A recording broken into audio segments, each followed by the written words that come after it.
এ পর্যায়ে আমি আপনাদের ফর লুপ ব্যবহার করে ফ্যাক্টোরিয়াল নাম্বার বের করার জন্য একটি প্রোগ্রাম তৈরি করে দেখাবো। তো আমাদের যে প্রোগ্রামটা এক্সিস্টিং রয়েছে সেটাকেই আমরা আসলে ইউটিলাইজ করতে পারি, খুব সহজেই আমরা সেটাকে ব্যবহার করতে পারি। তো ধরা যাক আপনাকে যদি বলা হয় 5 এর ফ্যাক্টোরিয়াল বের করার জন্য, তাহলে 5 এর ফ্যাক্টোরিয়ালটা কি? 5 ইন্টু 4 ইন্টু 3 ইন্টু 2 ইন্টু 1, তাই না?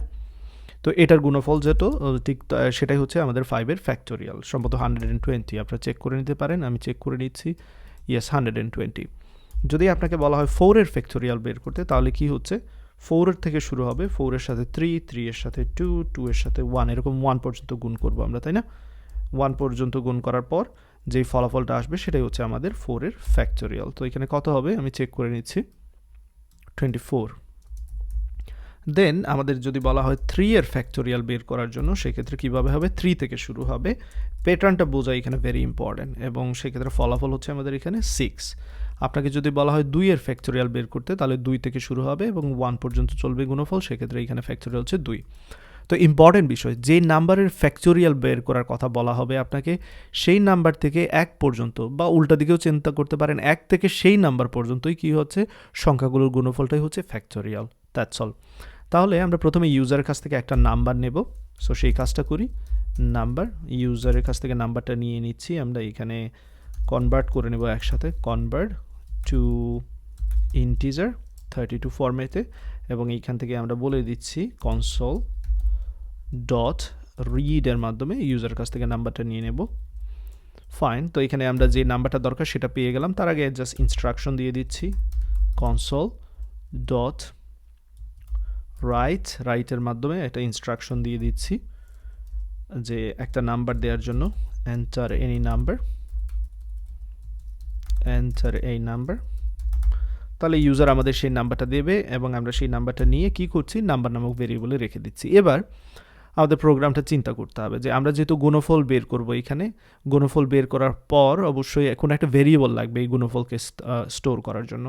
তো সেই জন্য আমি সামের পরিবর্তে এখানে ভেরিয়েবলের নাম ফ্যাক্ট দিচ্ছি এবং 0 দিব না কিন্তু, কারণ 0-র সাথে যদি গুণ করি তাহলে টোটাল ফলাফল 0 হয়ে যাবে। সেই জন্য ফ্যাক্টোরিয়াল ভ্যালু এখানে আমি দিচ্ছি 1। 1-এর সাথে গুণ করলে ডেফিনেটলি 0 হবে না। সাপোজ 1-এর সাথে যদি প্রথমে 1 গুণ করি সেটাও 1 হবে, 1-এর সাথে 2 গুণ করলে সেটা হবে 2, 2-এর সাথে দেন এরকম চলতে থাকবে।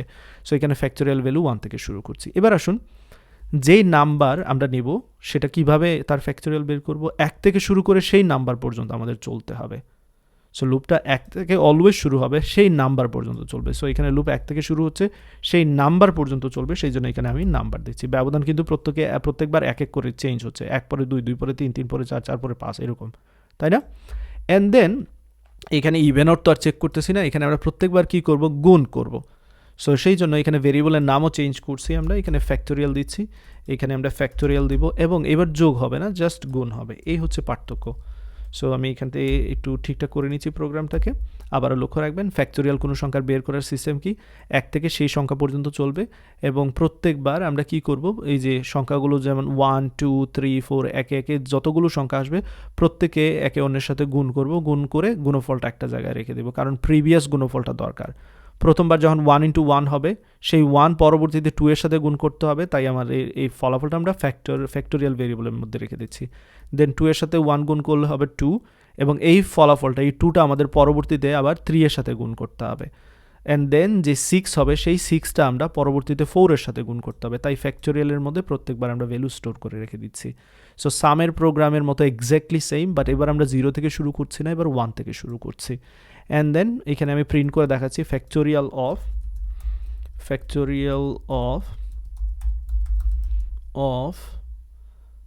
এইখানে, অথবা এরকমও দিতে পারি, ফ্যাক্টোরিয়াল দিয়ে সেই সংখ্যাটাকে এখানে আমরা এইখানের মধ্যে প্রিন্ট করতে পারি। তো চলুন সেই কাজটা করি, দেখার সৌন্দর্যের জন্য এই কাজটা করতেছি। সেই নাম্বারের ফ্যাক্টোরিয়ালটা কার মধ্যে থাকবে? ফ্যাক্টোরিয়াল নামক ভেরিয়েবলের মধ্যে থাকবে। That's all. তো চলুন দেখি আউটপুটে কীরকম দেখা যায়। আমি এখান থেকে একটু উপরের দিকে তুলে রান করে দিচ্ছি প্রোগ্রামটাকে, এবং এখানে দেখতে পাচ্ছেন এন্টারের নাম্বার বলছে। আমি নাম্বার যদি 5 দিই, সেক্ষেত্রে দেখতে পাচ্ছেন এখানে সুন্দর করে প্রিন্ট করে দেখাচ্ছে ফ্যাক্টোরিয়াল অফ 5 হচ্ছে 120। দেন আপনারা চাইলে অন্যান্যগুলো ট্রাই করতে পারেন। ফ্যাক্টোরিয়াল অফ 4 দেখতে চাইলে 24। আশা করি এই বিষয়টা বুঝতে পেরেছেন। এবং এখানে আরেকটা বিষয় ছিল, আপনি চাইলে উল্টো দিক থেকেও যেতে পারতেন, এখানে নাম্বার থেকে শুরু করে ঠিক উল্টো দিকেও যেতে পারতেন 1 এর আগ পর্যন্ত, তাই না? সো এখানে লেস দেন ইকুয়াল 1 এরকমও যেতে পারতেন। সেক্ষেত্রে সেই সংখ্যা থেকে প্রত্যেকবার এক এক করে কমবে 5 4 3 2 1 এরকমও যেতে পারতেন, সেক্ষেত্রে প্রত্যেকবার এখানে মাইনাস মাইনাস হবে, আর কোনো চেঞ্জ নাই, বাদবাকি যেরকম আছে সব কিছু এক্স্যাক্টলি সেম থাকবে। একটা হচ্ছে আপনি 1 থেকে সেই সংখ্যা পর্যন্ত যাচ্ছেন, আরেকটা হচ্ছে সংখ্যা থেকে 1 পর্যন্ত যাচ্ছেন, ঠিক রিভার্স দিকে, দুইটাই কিন্তু এখানে ভ্যালিড আছে। ওকে, সো আশা করি এখান থেকে এই বিষয়টা বুঝতে পেরেছেন, প্র্যাকটিস করতে থাকুন এবার।